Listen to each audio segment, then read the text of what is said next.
Sahabat Kedaulatan Rakyat, apa kabar? Sehat-sehat selalu kan? Mudah-mudahan Anda juga sehat semuanya. Dan kali ini kita ketemu dalam satu topik yang menarik ya. Saya kira topik-topik yang aktual yang selalu dihadirkan oleh podcast Kedaulatan Rakyat.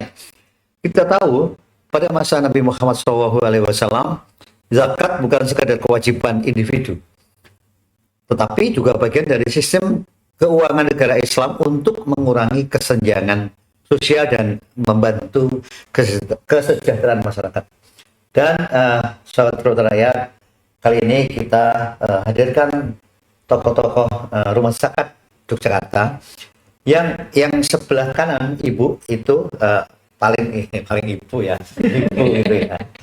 Ia adalah Ibu Warnitis. Beliau adalah Kepala Cabang Rumah Zakat Yogyakarta. Nah, nanti dalam dialog kita akan manggilnya singkat, panggilan akrabnya adalah Ibu Nitis. Begitu ya, Bu ya? Iya. Ya, Ibu Nitis. Kemudian siapa yang mulai senyum ini? Ya. Dia teman-teman saya gitu, teman lama, adalah Mas Didi Agustiawan. Beliau adalah program leader dari Rumah Zakat Yogyakarta.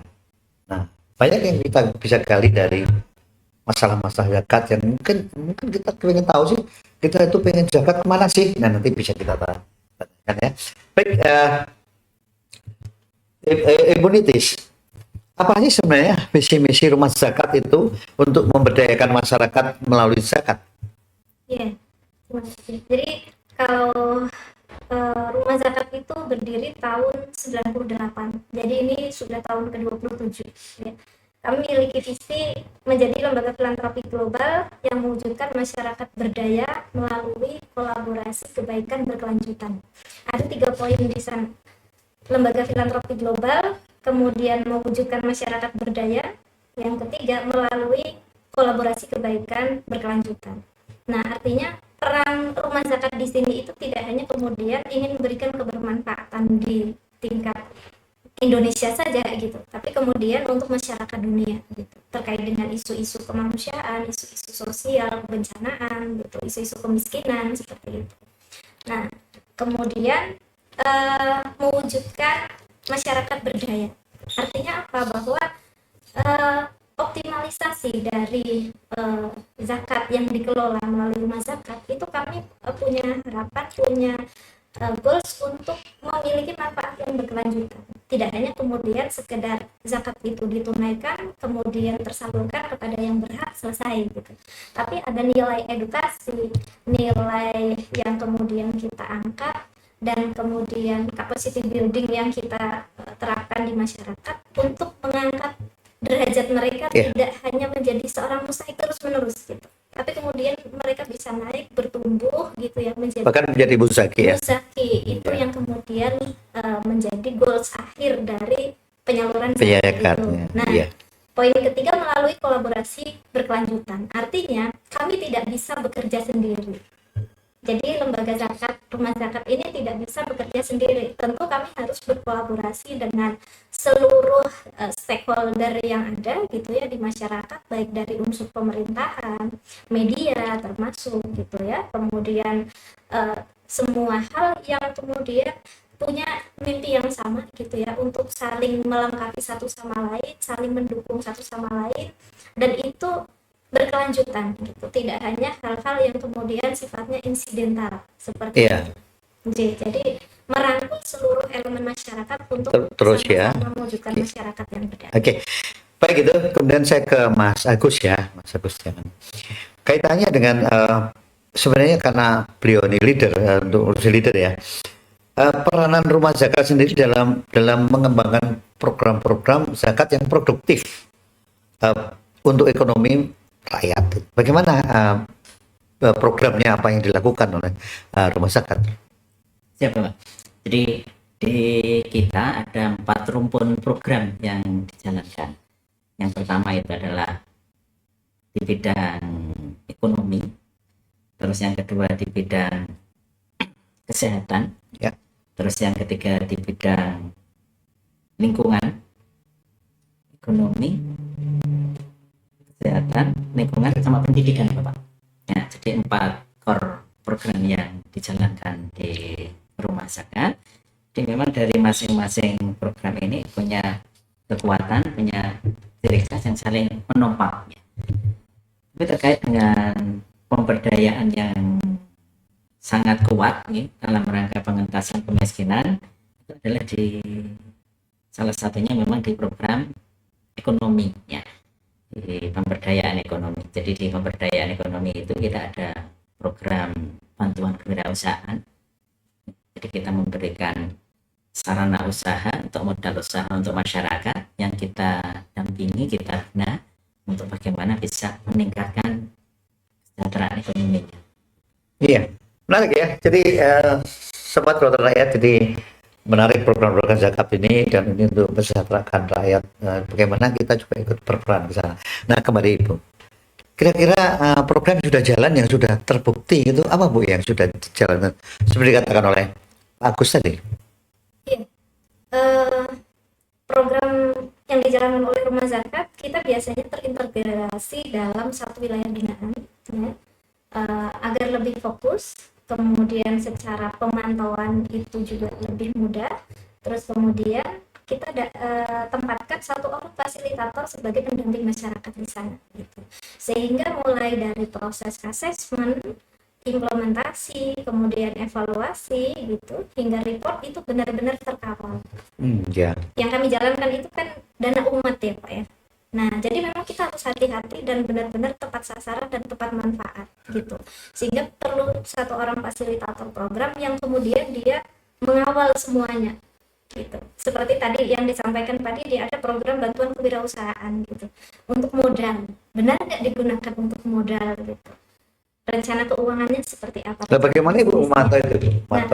Melalui fasilitator itu tadi. Oh iya. Ya, jadi dengan adanya fasilitator, kemudian terintegrasi di satu wilayah binaan, itu kan lebih fokus ya, tidak tersebar seperti itu. Nah, itu, dan kami ada pertemuan biasanya setiap pekan sekali untuk memonitor usahanya, perkembangannya, apakah ada kendala seperti itu, termasuk pendampingan melalui channel-channel yang bisa mendukung bisnis atau usahanya mereka, gitu, untuk bisa naik kelas lah, seperti itu. Nah, sejauh ini alhamdulillah banyak mustahik yang kami dampingi, tidak sedikit juga yang ada yang 3 tahun, ada yang 4 tahun, ada yang sampai 5 tahun, gitu, untuk kemudian tuntas dari garis kemiskinan. Nah, itu bahkan sekarang banyak yang sudah menjadi muzaki. Oh iya. Iya. Oh, keren ya. Dulu itu mereka yang nerima, gitu ya. Sekarang memberi berkat. Iya, mereka berzakat sekarang rutin ke kami, gitu. Jadi kita itu kalau kepuasan batinnya itu di sana, gitu. Ketika bisa melihat transformasi mustahik menjadi muzaki, itu masya Allah luar biasa. Dan itu alhamdulillah dengan proses yang tentu bukan sesuatu yang instan ya, karena itu kan memang harus berproses ya, bagaimana membangun mindset, gitu ya, melatih kekuatan mental dalam bisnis, dalam usahanya mereka, seperti itu, termasuk secara kemantapan komunitas. Jadi mereka itu biasanya kan kita bentuk kelompok ya, kemudian kita organisir, gitu ya, dalam bentuk BUMAS, namanya Badan Usaha Milik Masyarakat, yang melalui BUMAS itu mereka bersosialisasi, berorganisasi, dan kemudian bisa belajar saling menguatkan satu sama lain. Termasuk ada beberapa binaan kami itu yang nyuwun sewu, sebelumnya megang mic saja nggak bisa, tapi sekarang menjadi seorang trainer batik nyuwun sewu ekoprint. Nah, padahal tamunya biasanya dari mancanegara, gitu ya. Ya, saya tuh dapat cerita dari teman-teman fasilitator di lapangan itu, wah Mbak, itu si ibu ini dulu megang mic aja nggak bisa, gitu, drodok gitu katanya. Nah, tapi sekarang masya Allah, gitu, lancar, gitu ya, ngisi trainer, ngisi pelatihan dan sebagainya. Itu kan bagian dari transformasi ya, bagaimana kemudian mental kemandiriannya dibangun, gitu ya, kemudian tadi secara sisi kesejahteraan, gitu ya, dampak bagi mereka itu juga bisa ada manfaatnya, seperti itu. Itu alhamdulillah sejauh ini selama ya kurang lebih 27 tahun Rumah Zakat berdiri, itu sudah banyak menghasilkan muzaki baru. Iya, menarik nih sekali ya. Jadi para Sobat Kelautan Rakyat, kalau kalian tertarik silakan komentar di bawah ini, silakan komentar, jangan lupa like ya, kemudian subscribe, jangan lupa ini. Banyak sekali pertanyaan-pertanyaan yang bisa kita ajukan kepada Rumah Zakat. Sekarang ke Mas Agus, nah, kira-kira gimana sih caranya untuk menjadi muzaki ya? Bagaimana caranya supaya lebih mudah, apalagi sekarang zaman digital, gimana caranya Mas? Biar lebih mantap mungkin kalau terkait dengan muzaki beliaunya aja. Beliau.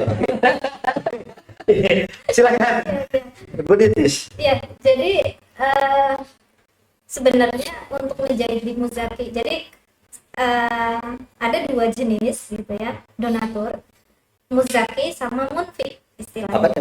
Munfik. Munfik. Iya, muzaki itu adalah orang yang sudah kena wajib zakat, karena zakat itu memang ada aturannya ya, harus punya harta sekian, minimal senilai 85 gram emas, sudah dimiliki cukup haul, setidaknya ada 1 tahun gitu ya. Terus kemudian ada kadarnya, 2,5% ya 2,5% gitu. Pertanian 5% ya 5% gitu. Nggak ada istilahnya tawar menawar. Nah, itu zakat. Jadi bisa dibilang pasti orang-orang yang hartanya banyak gitu ya. Kalau munfik itu semua masyarakat bisa. Munfik itu adalah orang yang berinfak, bersedekah. Oh, Mau 100 rupiah. tapi sama itu ya, infak dengan zakat tadi. Kalau Beda, kalau zakat tadi ada aturannya kan. Iya. Kadarnya juga sudah 2,5% ditentukan. gitu ya. Syarat hartanya juga jelas gitu. Nah, kalau munfik berapapun gitu. Berapa? Pokoknya saya mau sedekah subuh misal gitu ya, 1.000 rupiah, 2.000 kayak gitu. Nah, itu namanya munfik gitu. Nah, sekarang apalagi di era digital gitu ya, itu kita bisa zakat anywhere, dimanapun lah gitu ya, kapanpun gitu, infak itu dimanapun, kapanpun, dengan metode apapun itu bisa gitu. Kita melalui web donasi online gitu ya, di www.rumahzakat.org/donasi. Nah, itu bisa memilih aneka program di sana, aneka zakat mal gitu ya, kemudian infak untuk bencana misalnya, infak untuk kemanusiaan gitu ya, infak untuk anak yatim, infak untuk pemberdayaan ekonomi, untuk kesehatan. Nah, itu ada sesuai akadnya. Dan di sana masyarakat juga bisa memantau, oh sudah terhimpun sekian rupiah gitu misalnya. Terus update penyalurannya itu juga ada. Nah, itu untuk yang era-era digital. Terus kemudian kalau bagaimana dengan kaum yang mungkin masih konvensional gitu. Nah, di Rumah Zakat Jogja itu kami ada namanya ZIS Konsultan. Jadi mereka adalah petugas yang melayani konsultasi kaitannya dengan zakat. Cara menghitungnya seperti apa? Saya punya tabungan sekian, sudah wajib zakat belum gitu. Nah, itu ada gitu. Termasuk bisa nggak saya di rumah dijemput zakatnya, bisa nggak datang ke rumah misal seperti itu, atau datang ke kantor saya nggak bisa kemana-mana misal. Nah, itu bisa. Nah, artinya segmen yang konvensional sampai yang digital tadi kita fasilitasi semuanya gitu, sehingga itu menjadi bagian dari kemudahan bagi masyarakat dalam berzakat seperti itu. Nah, kalau kita kaitkan dengan tadi kita menjadi muzaki ya. Tapi pertanyaan berikutnya adalah bagaimana sih cara untuk bisa mendapatkan tadi bantuan-bantuan, termasuk bantuan tadi ekonomi, kemudian bantuan untuk UMKM dan seterusnya itu. Namanya rumah zakat ya. Nah, maksud saya di badan usaha milik masyarakat tadi ya. Bimas ya. Bumas ya. Yeah. Nah, itu bagaimana supaya ini publik biar tahu ini, jadi oh iya ternyata menarik ini dan saya akan bekerja sama. Silakan bagaimana? Iya, untuk program Pak. Ada sekali lagi. Oke, siap Bapak. Jadi dalam satu program pemberdayaan ekonomi tadi disebutkan ada badan usaha milik masyarakat. Jadi ini sebuah gerakan yang kita bangun, yang kita kuatkan di dalam bagaimana membuat penguatan kelembagaan keorganisasian di lingkup masyarakat terkait dengan pemberdayaan ekonomi. Jadi ini adalah biasanya Bumas ini kumpulan dari para pelaku-pelaku usaha yang ada di wilayah-wilayah Namanya binaan Bumpas kita. ini ya? Nggih. Jadi sebuah gerakan badan usaha milik masyarakat gitu. Jadi badannya nanti prakoperasi atau kelompok tani atau apapun nanti menyesuaikan dengan di wilayah gitu Bapak. Terus tadi ada bagaimana sih caranya kita masuk ataupun bisa jadi mengajukan menjadi bagian dari yang mendapatkan program ya untuk program dari rumah zakat. Jadi yang jelas di kita sesuai dengan core lembaga kita, lembaga amil zakat, itu ada 8 asnaf nggih yang berhak menerima zakat gitu kan ya. Jadi yang biasa itu adalah memang fakir dan miskin gitu Bapak untuknya. Jadi golongan masuk duafa gitu kan ya. Dan kalau untuk pemberdayaan ekonomi gitu kan, karena memang ini perlu pendampingan dan lain sebagainya, maka kita fokuskan untuk titik-titik yang ada di wilayah binaan kita gitu kan, untuk khusus terkait dengan pemberdayaan ekonomi ini tadi, karena memang keberlanjutan dan tadi di awal kita perlu pendampingan rutin gitu kan. Tapi kalau memang tempatnya terlalu jauh, kita kan untuk Dibatasi di DIY aja Pak Kusyan. gimana Bapak? Apa dibatasi DIY saja yang programnya rumah zakat Yogyakarta ini? Yeah. Sebenarnya ada beberapa, tapi karena memang wilayah kita DIY, jadi memang di beberapa tempat yang ada di DIY Bapak, wilayah-wilayah binaan kita. Yeah. Jadi kita ada istilahnya pendamping itu relawan inspirasi. Yeah. Relawan inspirasi ini biasanya ada di beberapa desa binaan, desa berdaya yang kita sebut. Misalkan salah satunya ada di wilayah Triwidadi, Bantul gitu, Pasangan Bantul gitu kan. Nah, mungkin di sekitar sana mungkin nanti beberapa yang akan kita kuatkan terkait dengan pemberdayaan ekonomi. Walaupun memang tidak memungkinkan juga untuk pengembangan ke wilayah yang lainnya. Ada beberapa titik binaan yang ada di wilayah DIY. Saat ini yang aktif ada sekitar 14 TNG yang aktif kita dampingi secara rutin gitu kan. Jadi itu untuk program. Terus untuk program-program yang lain seperti pendidikan, ya, itu bisa. Ya. Kita juga untuk pendidikan ini ada pendampingan. Ya. Jadi kita ada istilahnya koordinator wilayah yang mana ini melakukan edukasi rutin tadinya. Misalnya apa contohnya? Jadi kalau kita memberikan beasiswa bantuan pendidikan, nah, itu kan diberikan setiap bulan. Nah, maka dari anak asuh atau bantuan pendidikan ini biasanya kita kumpulkan dalam satu tempat di masjid atau di tempat yang representatif di wilayah tersebut untuk diadakan edukasi. Edukasi ini biasanya juga selain keagamaan, mungkin juga edukasi kreatif yang lainnya. Biasanya mungkin bisa jadi terkait dengan skill tertentu, ya. Terkait dengan misalkan terkait dengan membuat kreativitas gitu kan, misalnya dari buat kue buat apa ya. Ini yang pendidikan.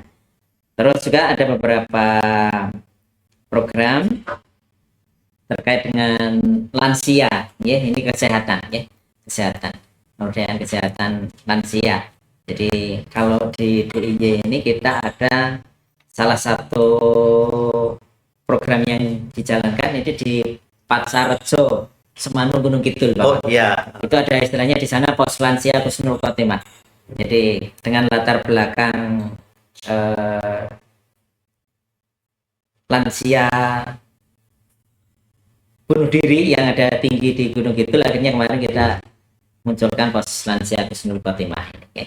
Yang di sana ada pendampingan secara kesehatan, ada juga belajar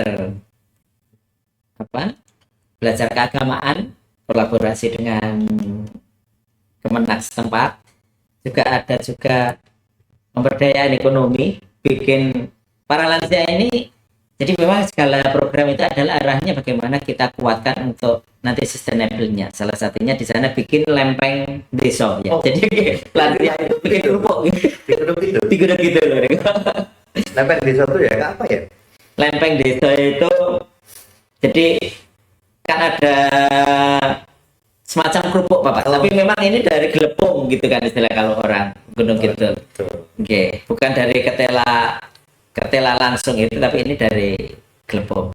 Terus di sana juga ada kegiatan ya kayak pesantren lansia kayak gitu nggih. Kayak model belajar Quran kayak gitu. Ini yang pemberdayaan lansia.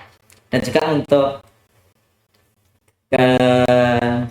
terkait dengan mustahik, pemberdayaan mustahik ini bidang kesehatan kita juga ada menselaraskan dengan program pemerintah, misalnya dengan desa bebas stunting gitu Bapak. Oh. Nah, ya, ini jadi memang kita kolaborasi di beberapa lokus-lokus program yang stuntingnya tinggi, maka kita adakan program.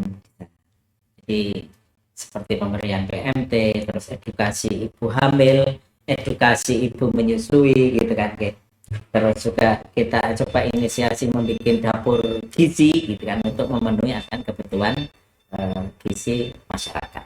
Begitu Bapak. Iya, ya menarik nih. Jadi publik masyarakat yang tentu yang ingin tahu lebih jauh itu bisa datang ke rumah zakat ya. Iya.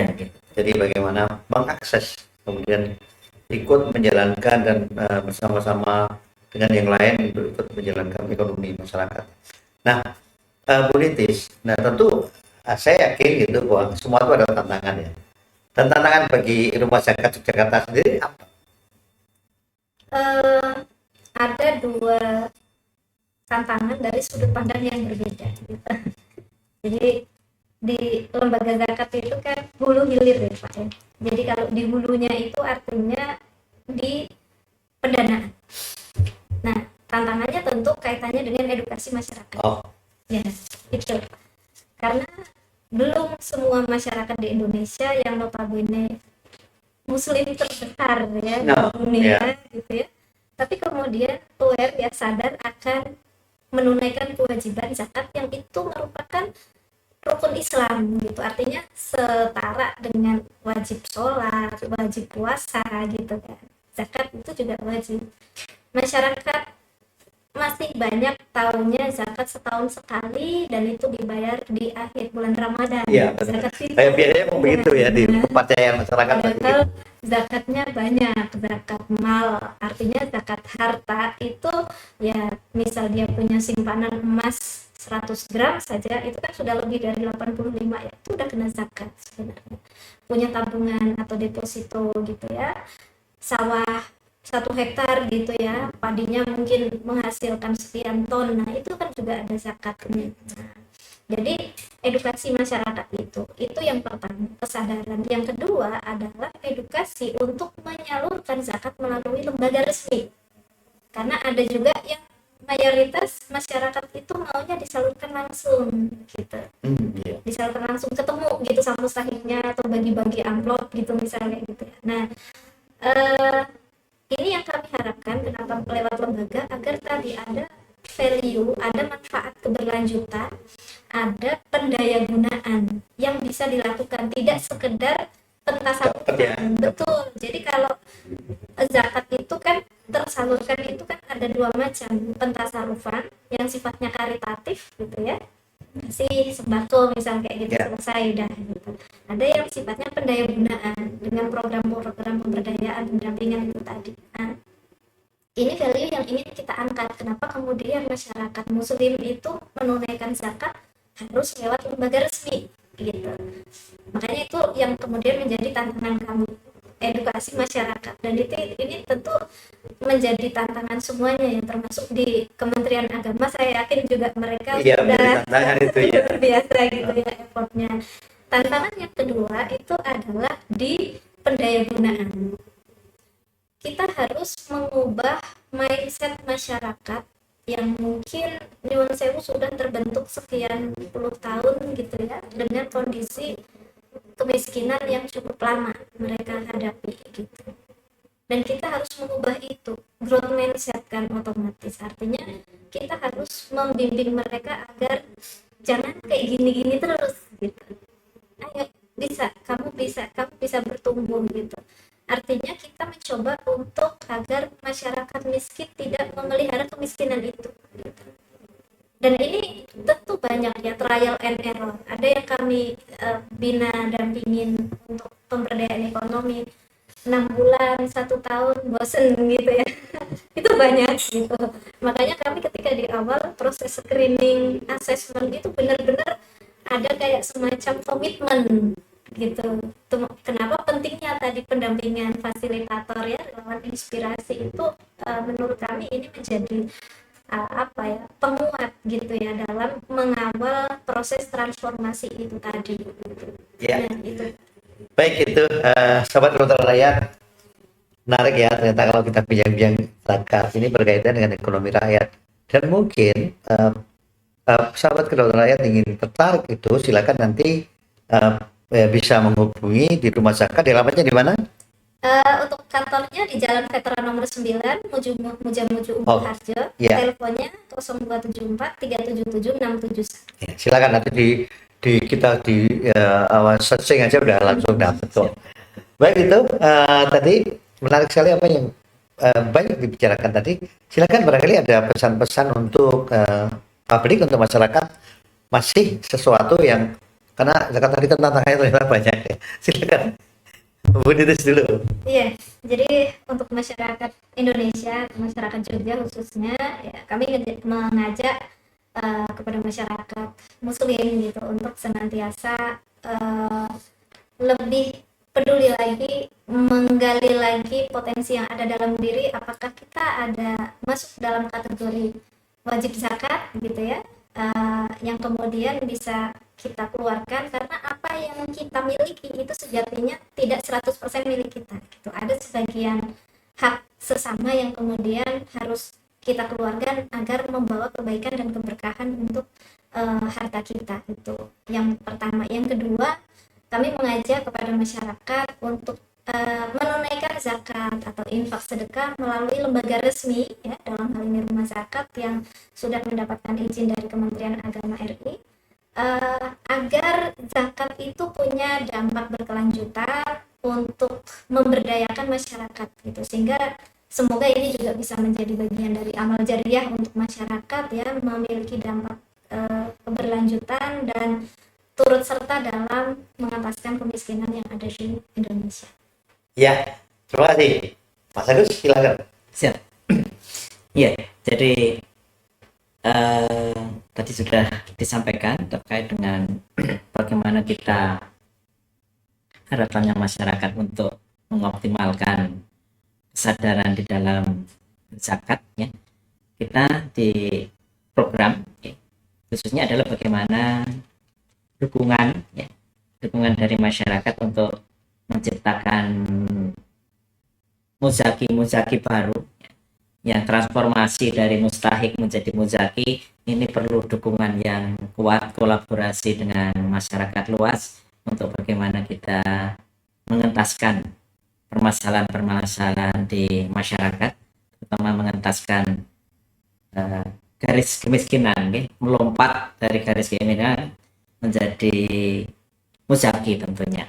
Dan ini dukungan dan juga saran, masukan, serta kontribusi di dalam zakat ini, infak dan sedekah ini akan sangat membantu di dalam pengentasan kemiskinan, dalam pengentasan di bidang pendidikan, kesehatan, serta yang lainnya. Dan tak lupa mungkin di tahun ini Rumah Zakat ini adalah punya tagline bikin bahagia gitu Bapak. Bikin bahagia. Iya, bikin bahagia dari mustahiknya, masyarakatnya maupun dari muzakinya tentunya, adalah sama-sama memberikan keridhaan, akhirnya bikin bahagia semuanya. Begitu. Iya, baik, itu menarik sekali, Sobat Kelutar Rakyat, dan sekali lagi jangan lupa kita semua bikin bahagia. Terima kasih, sampai jumpa pada topik berikutnya.